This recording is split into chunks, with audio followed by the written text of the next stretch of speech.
bakit si Saldico nagtataka sila? Hanggang ngayon, ha? Hanggang ngayon.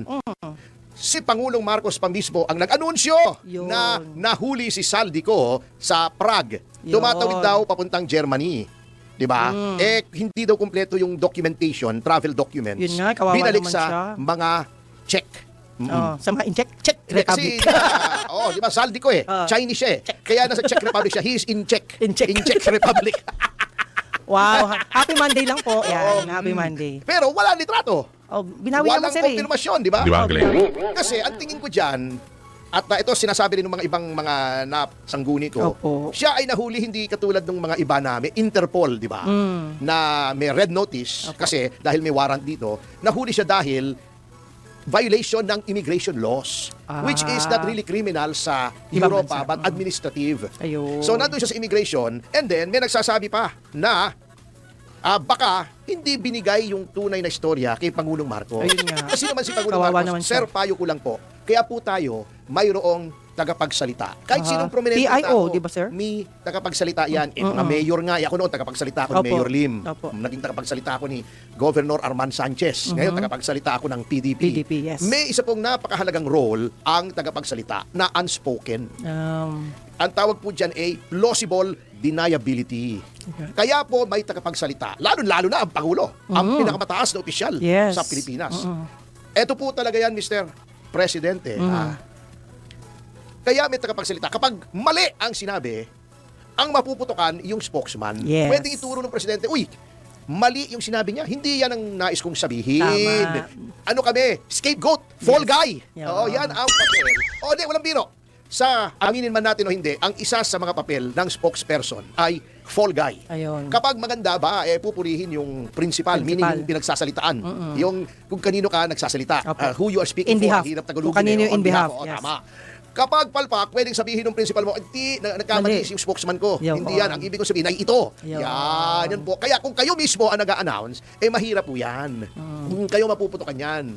Diba? Opo, sayang. Payo lang po, payong kapatid, sapagkat kayo pa rin naman ang aming Pangulo. Bagamat binabatikos po namin kayo, Pangulo pa rin namin kayo. Kaya nga kami rito sa programang ito, kung natatandaan po ng marami, nag-warning tayo, diba? Sabi ko, wag nating ipakakalat ang mga maling impormasyon tungkol sa kalusugan ng Pangulo. Yes. Oo. Kasi Pangulo pa rin natin siya. Po. Whether we like it or not, binoto ko nga yung kumag na yan Oo.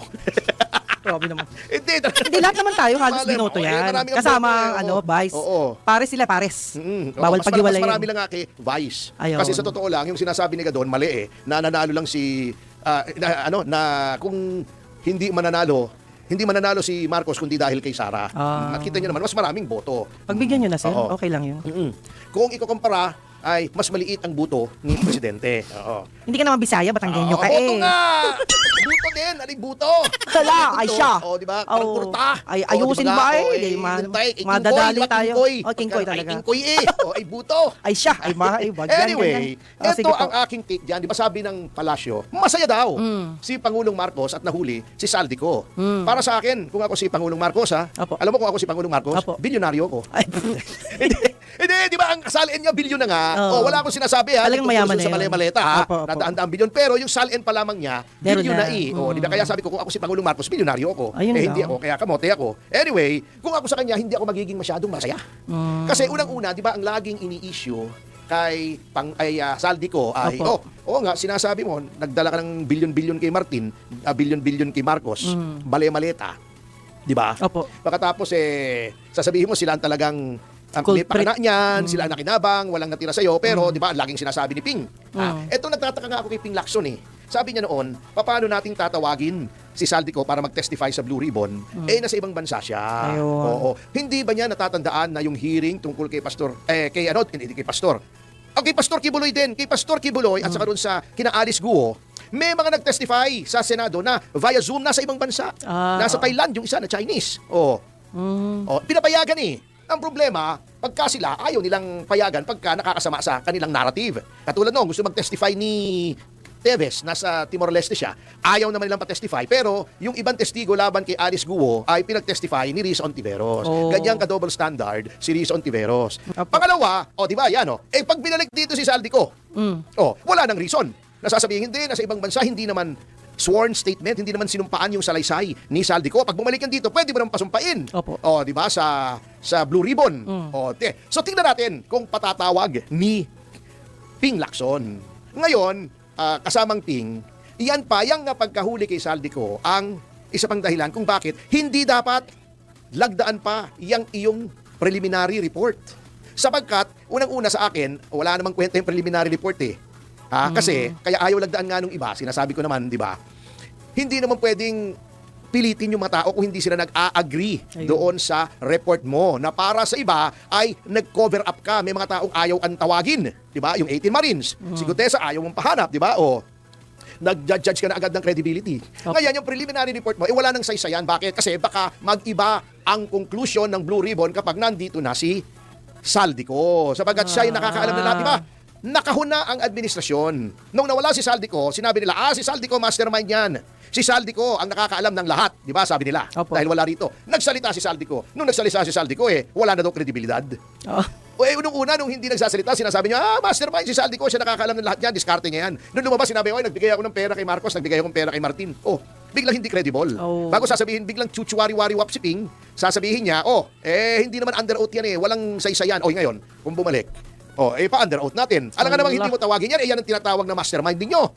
Kang tinawag mo si Saldico, hindi mo naman pwedeng hindi tawagin yung 18 Marines. Kasi, bakit?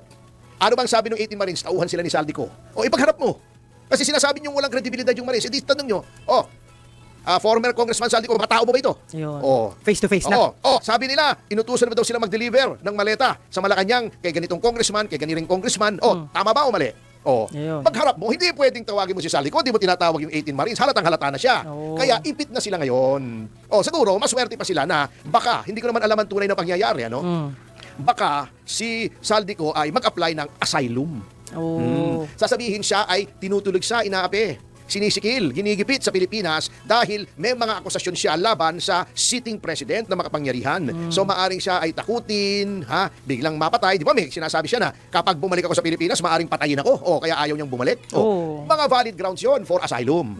Although makikita natin. Kasi may mga nagbigay agad ng opinion na wala namang mga alam na hindi pwedeng asylum yan dahil mayroong kaso na kriminal dito sa Pilipinas. Hindi po porket may asylum, may kasong kriminal, ay hindi na pwede mag-apply ng asylum. At si Snowden, may kaso sa Amerika, nag-apply ng asylum sa Russia, di ba? Hindi po kasi tinitignan din noong state, nung estado, kung saan